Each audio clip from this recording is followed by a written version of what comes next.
Welcome to the Modern Data Company. I'm Vishal Venkatam, the field CTO for Modern.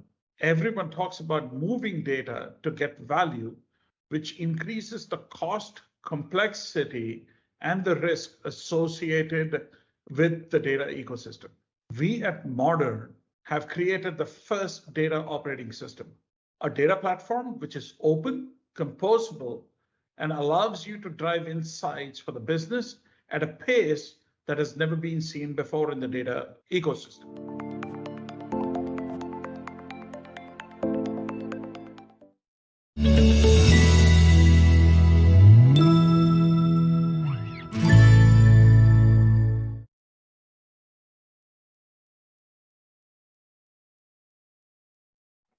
And we are live. Hello and welcome to MIT CDOIQ Symposium. I have the great pleasure of introducing Doug Laney, Innovation Fellow and Data and Analytics Strategy at West Monroe.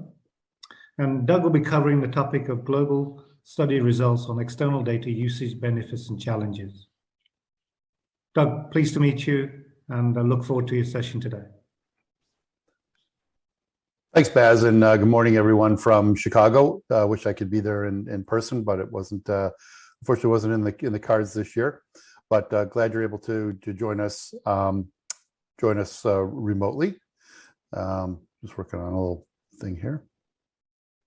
Okay, so yeah, so I'm Doug Laney. I'm an innovation fellow with West Monroe, focused on data and analytics strategy.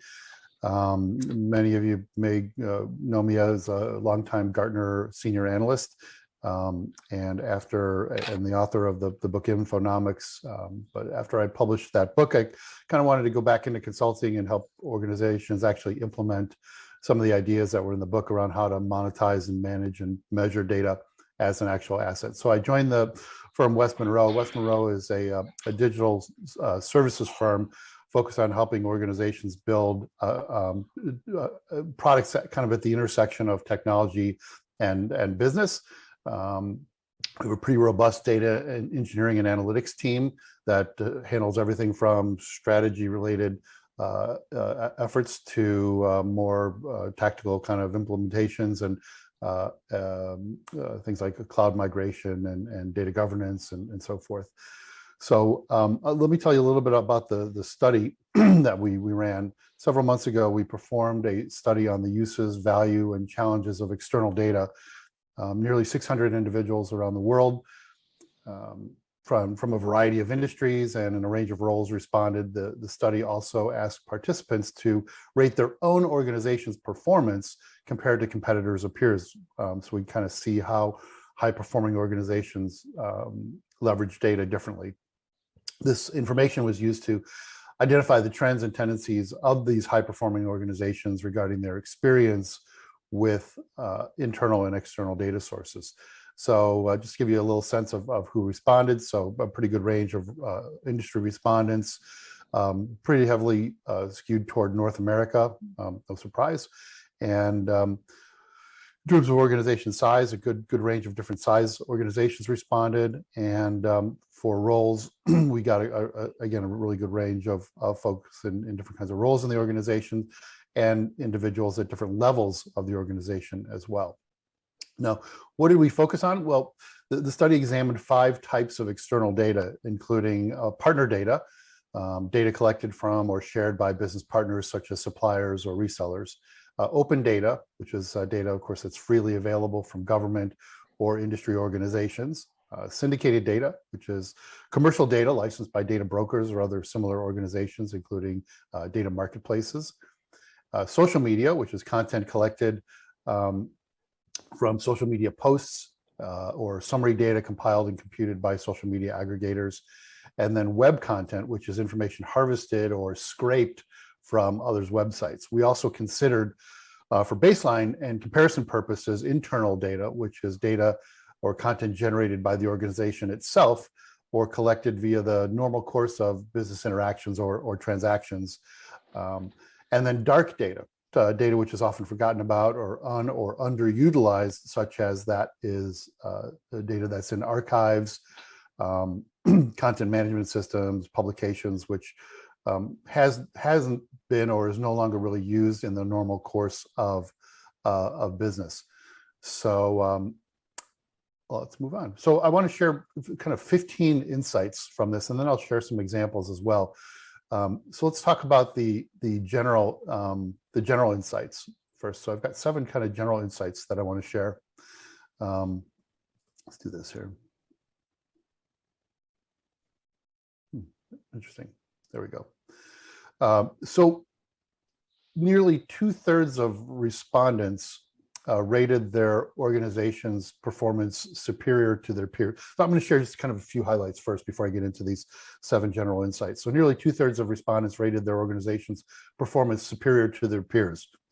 No surprise, folks feel good about their own organization. Yet respondents felt that their organization doesn't use data well, with about 40% of respondents rating their organizations lower on a 100-point scale compared to their peers or competitors. And then even fewer believe that their organization uses external data well at all, with about 50% rating themselves 40 points or lower on that 100-point scale.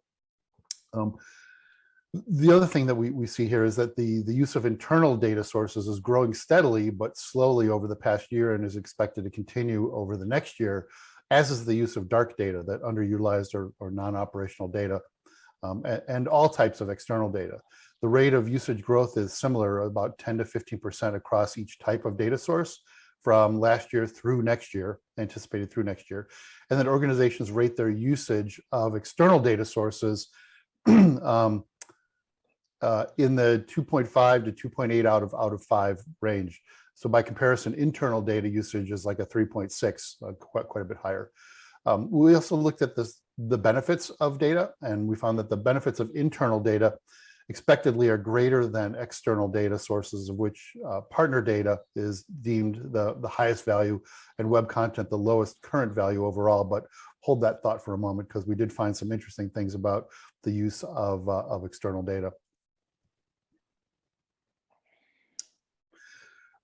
So getting into it a little bit here, the kind of the 7 key insights, general insights. We found that the primary uses of external data are for consumer insights, marketing, and sales. No surprise. Clearly, the improved ability to target customers and build solutions to meet challenging demands around sales and marketing are the foremost concern for many organizations. But it's also interesting to see that the use of external data for digital transformation overtaking even partner and supplier management, risk management, and even human capital management. Okay. You know, as we've heard throughout this event, data is at the core of any digital solution, even external data, it seems. We also found that organizations are using external data more than twice as often for general insights than for advanced analytics, things like data science. Unfortunately, you know, it seems most organizations seem not to have really matured beyond basic reporting, even when ingesting data from outside sources. It would seem that the reporting on historical trends and the like has kind of bled over into this world of external data, and many organizations haven't yet sorted out how to integrate external data sources into their data science efforts. So that's kind of a bummer there. I'll make mention here that you know, if you want to put any questions in the chat, I'm happy to address them. I do have the full report on this. Hasn't been formally published yet, but I might be able to answer some questions, though I don't have the full report memorized. But if you do have any questions about the use of external data, happy to address them in the chat as we go. All right, next is that there are certain obstacles, and these obstacles are likely why most organizations can't or don't trust or feel comfortable with integrating external data into advanced analytics applications or using them for AI, ML type scenarios. I think this underscores the importance of data management, not just for managing your own data, but also handling external data inputs. And for data providers, those who are selling or licensing data, it underscores the importance of demonstrating things like data provenance and lineage and completeness and validity of data to help folks overcome these obstacles related to trust. Even in an age where data increasingly fuels business performance and is the really, the lifeblood of digital business, we find that organizations haven't yet realized the importance of a dedicated resource for identifying, evaluating, and procuring external data sources.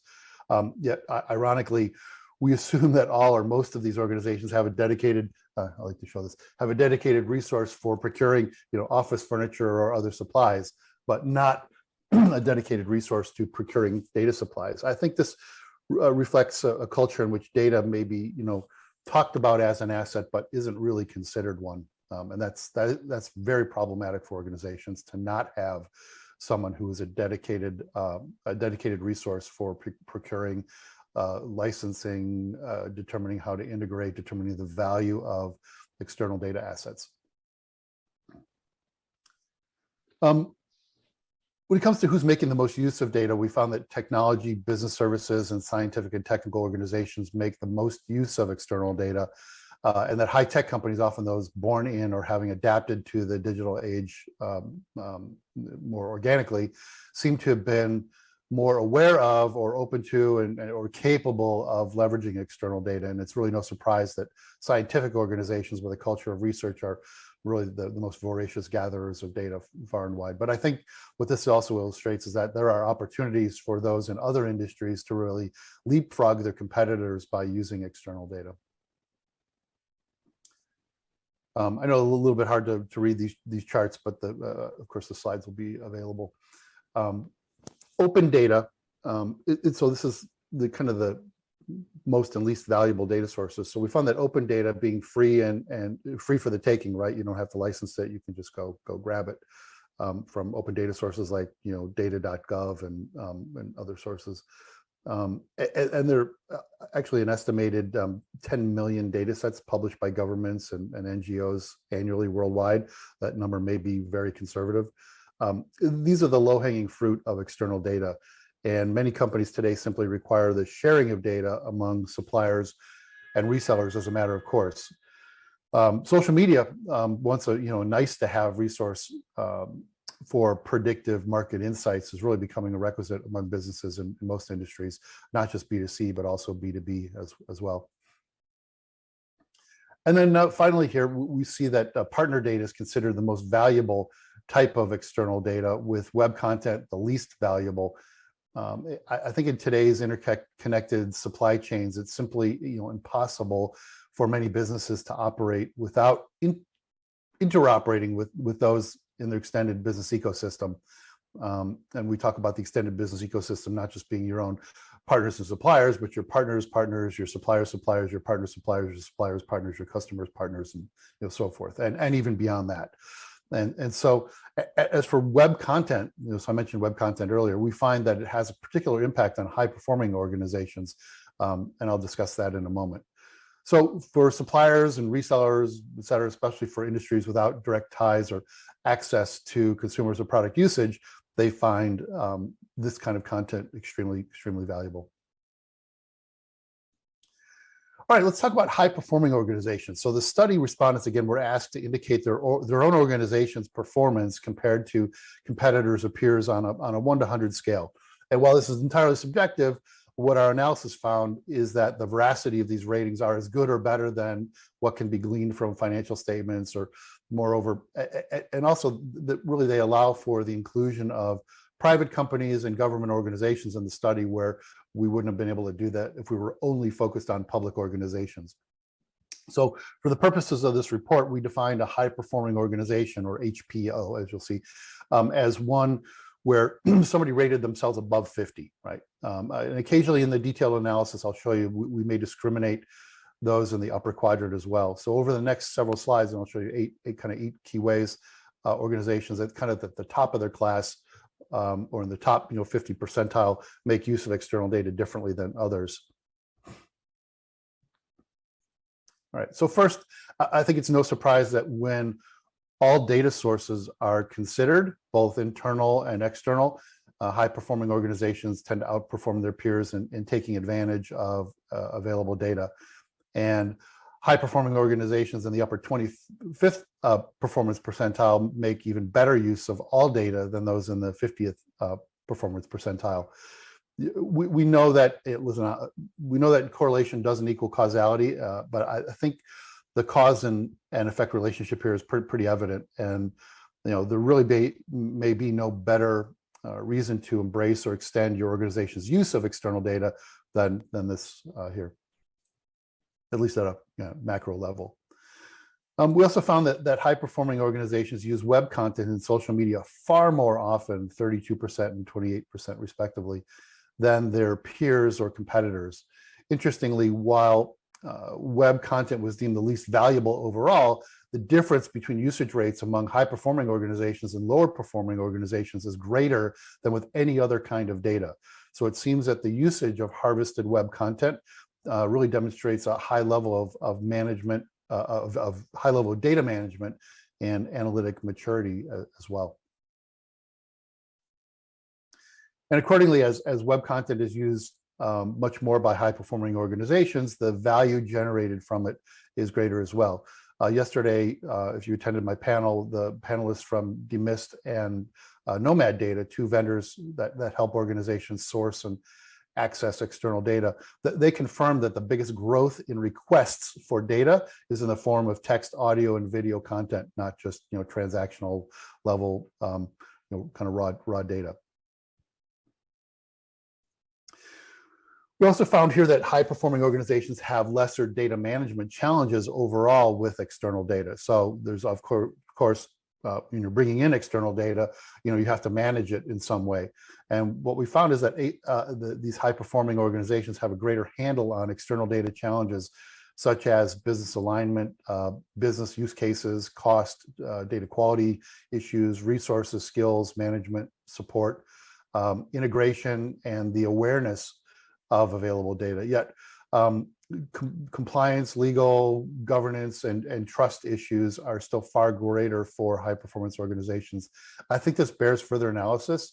I'm not exactly sure why, maybe just because those kinds of organizations are already more serious about managing data as an actual asset, that they're equally concerned about compliance and legal and governance issues with externally acquired data as they are with their own internally generated data, which would to me indicate a greater level of overall data management maturity. So this is interesting here when we look at which sources are far more likely to be used by high performing organizations, and really, I mean, take a look at that spike. High performing organizations are far more likely to be using external data for digital transformation. There's over 200% more often than other organizations. They're also more often using external data across the board for all other use cases, such as consumer-related, financial, HR, legal, market planning, marketing, operational, partner supplier management, product risk management, and sales functions as well. So pretty incredible to see this spike in using external data for digital transformation. We all know that data is definitely at the core of any kind of digital solution. So this is actually good to see. Next, we see that high-performing organizations have increased their use of web content more than any other data source. Again, this bears out the comment made by the panelists yesterday.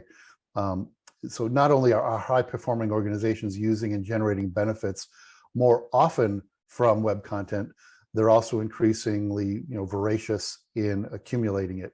So clearly, high-performing organizations feel that web content is a key competitive differentiator for them. Pretty interesting. Next, when it comes to, again, this whole concept of data curation, we find that high-performing organizations are far more likely to be having a dedicated data curation function. It really should come as no surprise that organizations using and benefiting more from external data have these kinds of dedicated resources for identifying, evaluating, and arranging access to the data.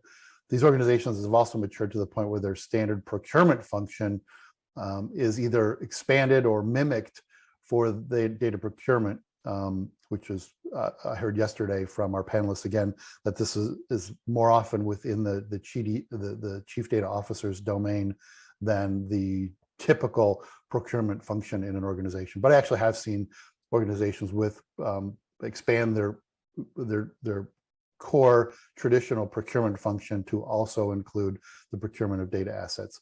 The other thing I think that the high-performing organizations tend to do more is rationalize where that data is used throughout the organization. I've seen many companies that will purchase the same data twice for different parts of the business. And so kind of rationalizing that usage, rationalizing the licensing of the data is definitely along that maturity scale. All right. We also found, and this is finally for the high-performing organizations that are, again, far more likely to have this dedicated data curation function. It comes as no surprise that organizations using and benefiting from external data have dedicated resources for identifying, evaluating, and again, arranging access to it. So, yeah. All right. So I want to share some affinity group findings as well. And these are kind of different ways that those kind of at the top of their class are using data a little bit differently. So I don't really have a lot of commentary on these slides. I just thought you might find them interesting. And then I'm going to get into some of the use cases and the ways that organizations are using external data. And again, feel free to put your questions in the Q&A. All right, so we see here that, interestingly, smaller and very large organizations are the ones that are making the most use of external data. Again, I think this bears some further analysis, but I can imagine that larger organizations are much more mature and reliant on external data to differentiate and be more competitive, and that smaller organizations just don't have a wealth of data to rely on to help their marketing and sales functions. So, at some level, I guess I can rationalize this finding. Here's which regions are making the most use of external data. Interestingly, even though external data sources seem to be lesser in other parts of the world outside North America and Europe, they're most used in Asia Pacific. So I'm not sure what this is saying. It's not a big difference. And then we find that the perceptions of data usage overall by role, that we find that in customer partner service and sales and marketing, and those in executive functions have a perception that external data is used more than in other areas. And that when we get down to IT and finance and legal, it's lesser. There's a perception that that individuals in those roles believe that the organization doesn't use external data nearly as much.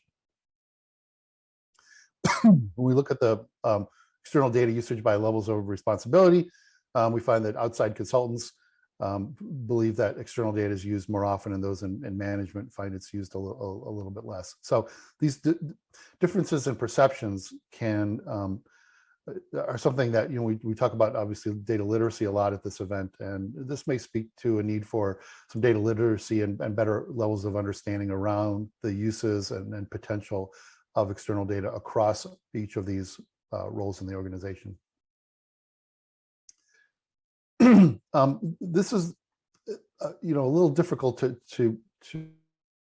but what jumps out at me here is that partner data and syndicated data are more likely to be integrated with other data than just used in a standalone function. We also produced some analysis on kind of the challenges by industry, and we find that the top external data challenges do differ by industry, and many of them are related to data quality and compliance, but they do differ somewhat by industry. Same thing with business function. Those in different business functions find different challenges with data. Again, most of them kind of related to data quality or availability of external data. And then by region, we also took a slice at this as well. All right. When it comes to how organizations are curating data externally, we found that nearly 50% of organizations have no one in particular and are curating external data in an ad hoc fashion. And this, again, is, I think, really unfortunate. because most organizations, have a dedicated procurement function for other kinds of raw materials and assets and supplies, but not data. And I think that's, we're in the midst of the information age, or the data economy, or whatever, and I think this is really problematic.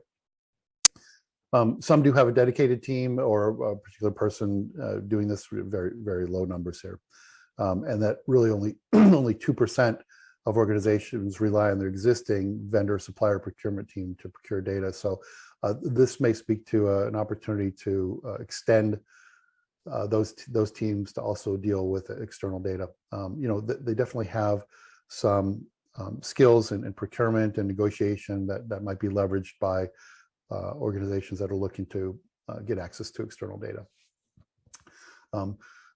So just a little bit of an infomercial here. Some of you may know I just published my next book called Data Juice. And so for those of you who are looking at ways that organizations are using data, not just any data, but also external data, there's 101 stories in there about how organizations are doing that. This book is really meant to be more of a reference book than Infonomics, which is kind of more of a guide. Data Juice is meant to kind of inspire, or as I say, shame organizations into kind of doing more with their data. So I want to share some of the stories on how organizations are using each type of these 7 classes of data. So here we have XO Communications, and they wanted to identify churn prospects and take steps to prevent it. So they analyzed 500 discrete data elements, including support call patterns, later delinquent payments, and ongoing vital signs, using a predictive analytics solution from IBM. They use this to identify at-risk customers. They tailored educational programs that address known sources of customer concern at an early stage before they morphed into more full-blown dissatisfaction. And the results were that this, in a 4-month implementation, resulted in a 47% reduction in customer churn, and protected, they claimed, $15 million in revenue, also improved overall customer satisfaction. And this is a great example of where predictive analytics is spread organically to other parts of the company, including things like collections. Right. Here we have Infinity Insurance, and they wanted to save and make money by reducing fraudulent auto claims. And what they realized was that they were sitting on a gold mine of dark data in the form of historical adjuster reports. And so they implemented predictive analytics against years of these historical claims and coverage data. They text mined adjuster reports for hidden clues like missing facts and inconsistencies and changed stories. And the results were that they improved their success rate in pursuing fraudulent claims from 50% to nearly 90%. And their claim investigation time was improved by 95%. In the first, I don't remember how, it might have been the first year when they implemented this, they were able to subrogate tens of millions of dollars and recover money paid out in previously fraudulent claims. And they took this system then and now baked it into their claims processing system to ensure that they're able to catch fraud up front. And now they're also able to market to individuals with a lower propensity for claim fraud, for insurance fraud. So Belk, a retailer, wanted to increase the number of multi-channel customers and optimize things like assortment plans and optimize their store format and opening and closing decisions. So they blended and analyzed millions of customers' data across 13 databases with census. They blended with external data on census, ethnicity, population, migration data, and they developed attrition models to scorecard customers by spend level, by purchase history, and other analytics to identify and target high-value multi-channel customers. They were able to improve they also analyzed merchandising, market, and real estate using insights to localize merchandise mix and target like customers to optimize the store network. So they claim that they almost doubled the number of customers shopping both online and in store. And this targeted marketing led to both a increase in diverse and non-diverse spend. So here's an example of using web data. So this is Millport Sigma. I think they've since been acquired, but a good or merged. This is a good example nonetheless. So they wanted to price products relative to a dynamic competitive market. And so they collected and aggregated and structured competitor product data, pricing data in real time. They used at the time they used a product called Connotate Web Data Collection. I think they're now part of import.io. And so they use these data collection agents that are fed into an SAP data warehouse, and it gave them the ability to continually optimize the price for over 200,000 products and reduce the time and expense of manually gathering competitor pricing information. Excuse me. When it comes to social data, here's an example there. So the U.S. Center for Disease Control estimates that nearly 50 million Americans are sickened by foodborne disease every year. And so some researchers at the University of Rochester developed a system to provide indicators of health-related issues among New York City's 25,000 restaurants. They used a combination of machine learning and human crowdsourced kind of a mechanical Turk approaches in their experimental Nemesis application. If you get it, Nemesis. Anyway, they use that to identify likely eatery culprits based on the location and content of the diner's tweets. And as the research paper explains, the users make up an organic sensor network, a dynamic mesh of sensors interconnected with people, facilitated by internet-enabled phones. A single status update often contains not only the text message itself, but also the location, a photo just taken, relationships to other people, and other information. The system analyzed nearly 4 million tweets over a 4-month period within 100 kilometers of New York City, and identified about 500 sick tweets within 100 hours of when a user was at a particular restaurant during operating hours. And so the tweet GPS tags, the check-in data, if available, and the restaurant location data were used to pinpoint restaurants with potential health issues. And the system's predictions correlated well with official health department restaurant grades. So what they're planning to do in the future is that the system could be used to focus health inspections, thereby saving resources and healthcare costs, along with improving citizen well-being. So pretty cool example there of using social media content, not just to do rudimentary things like sentiment analysis, which pretty much everyone does. And then there's partner data. So the Australian Competition and Consumer Commission flagged fake reviews as a priority issue in the industry, and they Amex and TripAdvisor got together to rate or rank recommendations higher for those reviews that had been actually substantiated. The results were I don't have the final results on this yet, but they claim it's already improving the value of hotel and airline ratings and discouraging fake reviews. It's improved customer confidence in Amex and TripAdvisor, and the customer experience with travel service providers like hotels and airlines.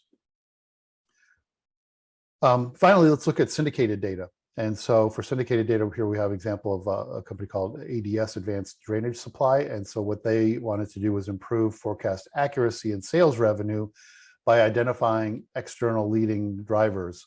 What they did was they analyzed 5 years of sales volume, sales and volume by product and region using Prevail's economic intelligence platform for predictive models, and created a rolling forecast. And so they were able to develop nearly 100 predictive models within weeks, which improved their forecast accuracy from 77% to 98% accuracy. And they were able to achieve a 26% year-over-year increase in monthly sales since its implementation. So I'm just going to wrap up with a couple other thoughts. We're not going to need to take the full hour here. So more time for networking, right? And so I want to share some findings from a few years ago on the importance of becoming kind of data centric and data savvy. And one of the things that we found is that data savvy companies, those with chief data officers, those with enterprise data governance functions, those with data science organizations, basically characteristics that were demonstrated the organization was more serious about managing or monetizing or measuring data as an actual asset, have a market to book value ratio nearly 2 times higher than the market average.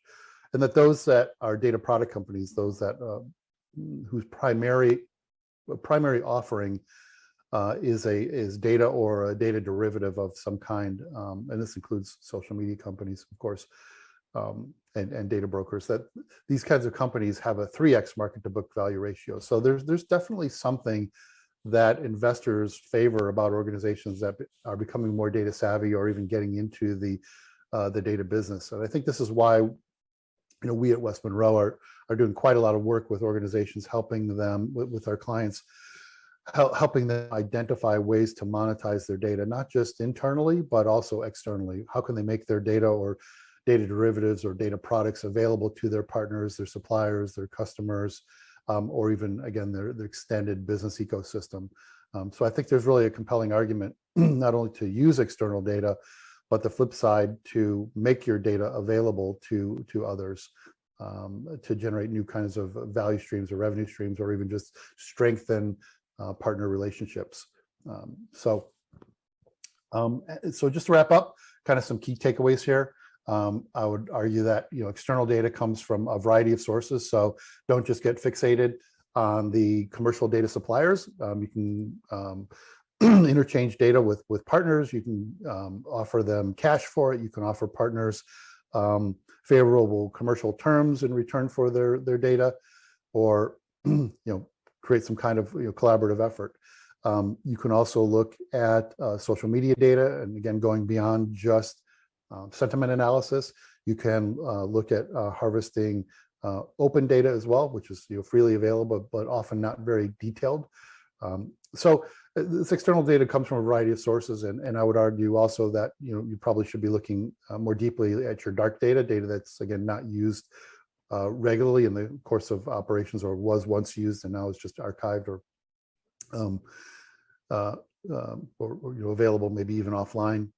So I would say that if you don't, again, I'm belaboring this point, that if you don't have a dedicated data curation function, I just think you're going to have a really hard time identifying the full range of data sources out there, let alone benefiting from them. There are at least 5,000 companies that are in the data product business.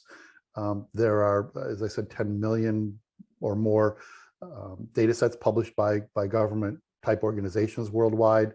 There are billions of websites. Yeah, billions of websites. There are trillions of social media posts that can be leveraged. And so, again, from a variety of providers as well. And so, and each organization, your company probably does business with dozens or hundreds of suppliers or partners. So, again, not having somebody who has their focus on this opportunity, I think is really problematic. Second, we find that high-performing organizations really just make better use of external data, particularly types of external data that are less commonly known or used, like web content, and that high-performing organizations are ones that have overcome most of the foundational challenges with data management and cleansing and integration and all the organizational issues around that as well. So I'm going to stop there and take any questions. I think we have one here. It's high-performing organizations make better use of external data, probably because of the higher source of funding. Yeah, probably, and also their ability to leverage that data more broadly. Remember, data is, as I described in my Infonomics book, is a non-rivalrous, non-depleting, and progenitive asset. So the ability of larger organizations to make better use of external data is probably pretty evident, and so I think that's a good point there from who's that? Paul Temento. Thank you. I hope I got that right. Oh, Adebayo. Thank you. And question here: how can religious organizations get to use external data in enhancing growth? Well, let's talk generally about not just religious organizations, but any kind of member organization.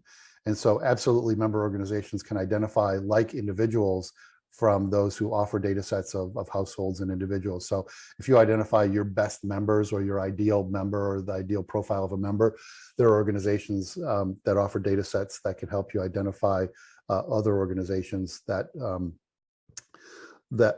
other individuals that are similar. I'm also thinking of an example.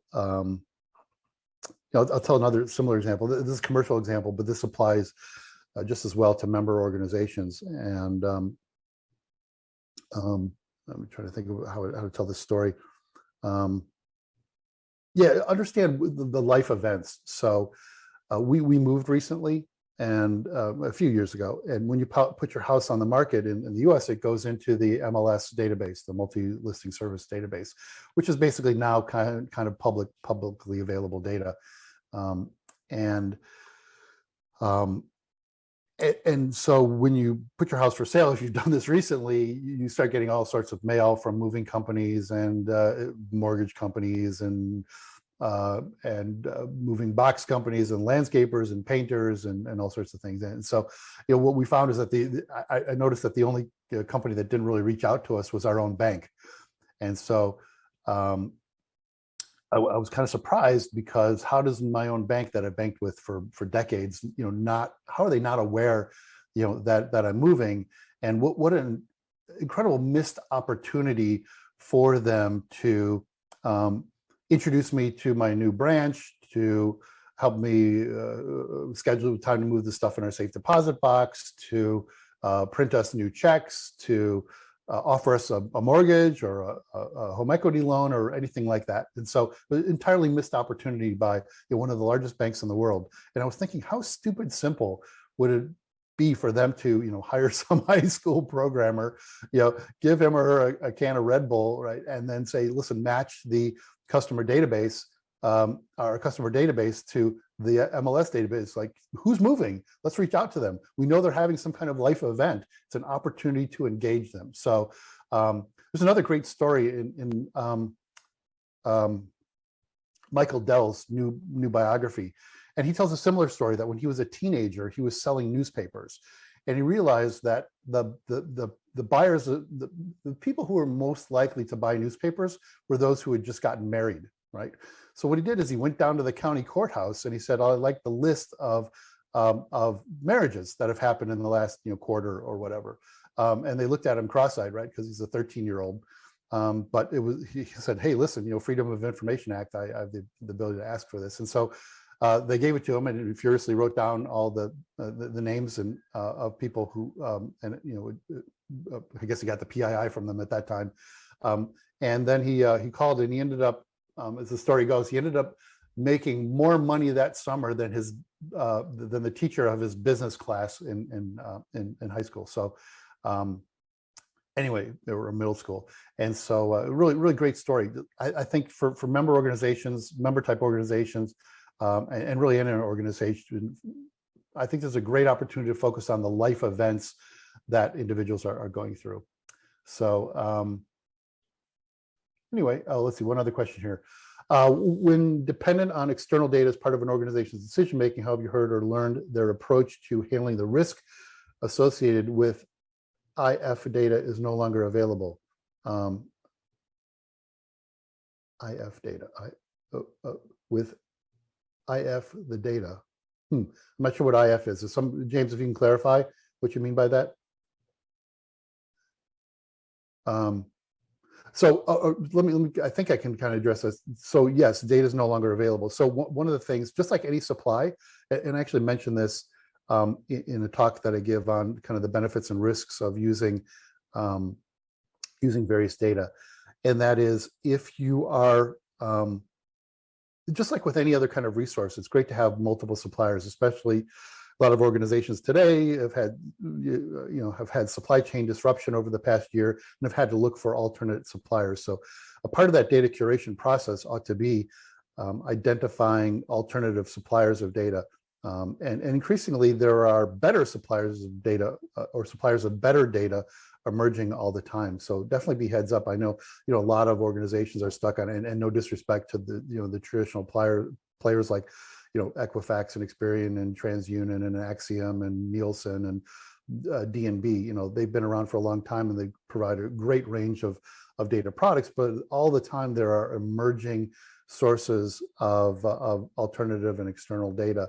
There's some great resources to go to, like the folks who were on my panel yesterday from DMIST and Nomad Data. There's a company called Eagle Alpha that tracks a lot of alternative data suppliers that primarily sell into the financial services space.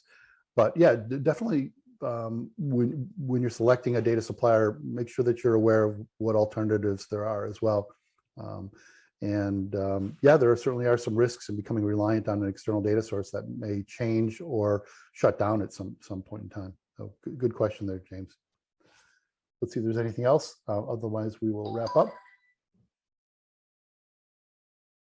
Yeah, okay, so that's about it. Thank you all for attending. Appreciate your time and attention.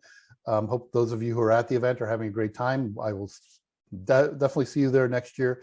And for those of you interested in a copy of Data Juice, you can reach out to me.